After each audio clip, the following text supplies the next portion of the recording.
మా పరలోక తండ్రి, నీ ఘనమైన శ్రేష్టమైన నామాన్ని బట్టి ప్రభు మిమ్మల్ని స్తుతించుచు గణపరచుచు, మీ కుమారుని గురించి ప్రభు మీ విలువైన సందేశాన్ని కొన్ని మాటలు ప్రభు మాకు తెలియపరుస్తారని, ఆత్మీయమైన జ్ఞానాన్ని నాకు ఇచ్చి, ఆత్మ సహాయాన్ని ఇచ్చి ఎలా చెప్పాలో నాకు నేర్పిస్తావని, మేమందరం కూడా మీ మాటలు విని ప్రయోజనకరం అవ్వి మీ కుమారుని గురించి అంతకంతకు తెలుసుకుని ఆయన వచ్చే రాకడికి మేమందరం కూడా ఎత్తబడే గుంపులో ఉండేలాగా అటు సహాయం మాకు దయచేస్తారని తండ్రి, ఈ ప్రార్థన మీ వద్దకు విజ్ఞాపన చేసుకుంటూ, ఇదిగో మీ కుమారుడగు మా రాజగు మా రక్షకుడగు యేసు పరిశుద్ధమైన నామాన్ని బట్టి అడుగుచున్నాను నా పరమ తండ్రి, ఆమేన్. అందరూ కూడా బాగున్నారని తలంచుచున్నాను. తర్వాత సిలువలో పలికిన మొదటి మాట ఎవరు రాశారు? లోకా గారు. లోకా గారు రాయటం కారణం ఏంటి? ఎలా రాశారు లోకా గారు? పరిశుద్ధాత్మను కలిగి పరిశుద్ధాత్ముడు లోక ద్వారా డాక్టర్గు లోక ద్వారా ఈ మాట రాయిస్తున్నారు.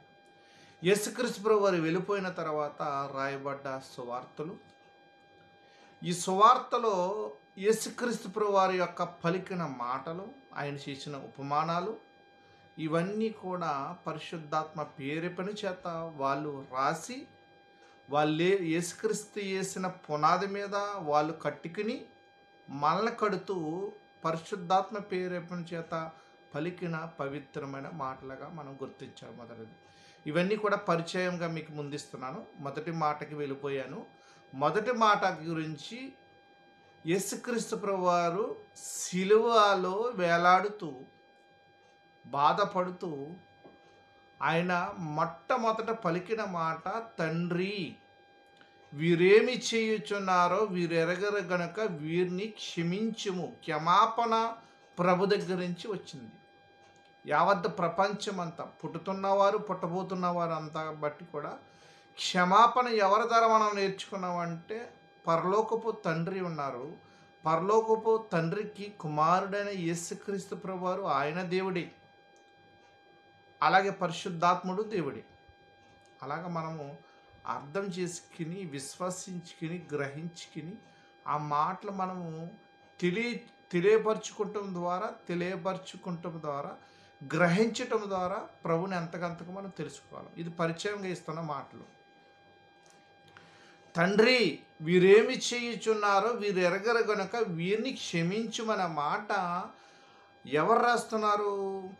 అపొస్తలుడు కాదు, ఈయన లోకా గారు రాస్తున్నారు. లోకా గారు పరిశుద్ధాత్మ ప్రేరేపణ చేత రాస్తున్న విలువైన మాటలు.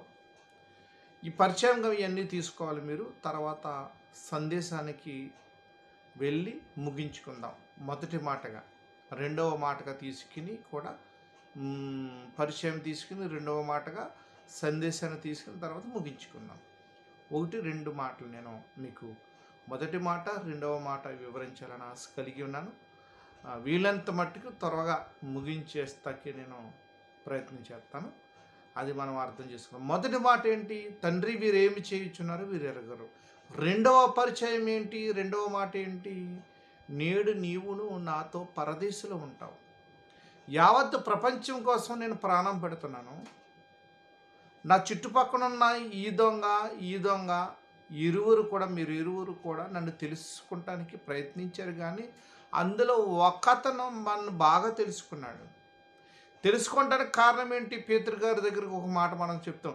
పేతురు, నీవు ఈ మాట మనుషుల ద్వారా తెలుసుకోలేదు, కానీ వాళ్ళు నడుస్తున్నప్పుడు యేసుక్రీస్తు ప్రభువారు ఆ టైంలో యేసుక్రీస్తు ప్రభువారు అంటారు పేతురు గారికి, ఈ మాట నువ్వు గ్రహించలేదు కానీ, మనుషులు గ్రహించలేదు కానీ పరలోకపు తండ్రి నీకు తెలియపరిచి ఈ మాట తెలియసారు అని ఈ పేతురుతో అన్న మాట కూడా మనం అర్థం చేసుకోవాలి. ఈ సందర్భంగా రెండవ మాటలో ఉన్న పరిచయానికి వెళ్ళాను. ఇప్పుడు మొదటి మాట ఏంటి? పరిచయము. తండ్రి వీరేం చేయుచున్నారు వీరు ఎరగరు అనే మాట ఎవరు రాశారని చెప్పాను? లోకా గారు రాశారు. లోకా గారు పరిశుద్ధాత్మ ప్రేరణ చేత రాశారు.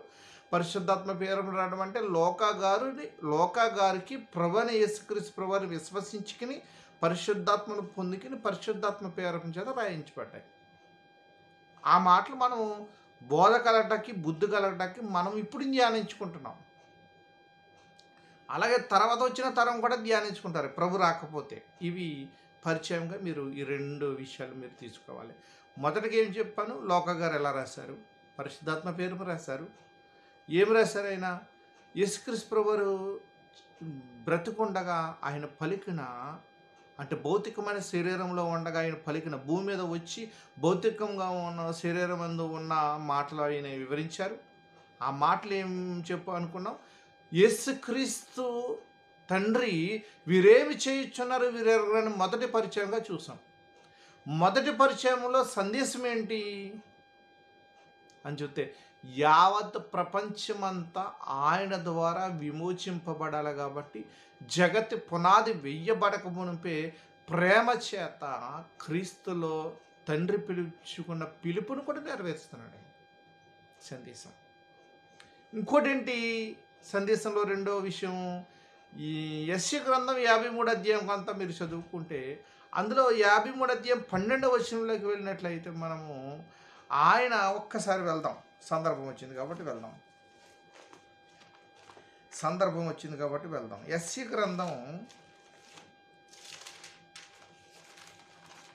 53 అధ్యాయము 12వ వచనానికి వెళ్దాం. ఎలానగా మరణము నందునట్లు అతడు తన ప్రాణము దారపోషును, అతిక్రమములో చేరిన వారిలో ఎంచబడిన వాడైను, అనేకుల పాపములను భరించుచు తిరుగుబాటు చేసిన వారి గురించి విజ్ఞాపన చేసిన 700 ముందు సంవత్సరాలు రాసి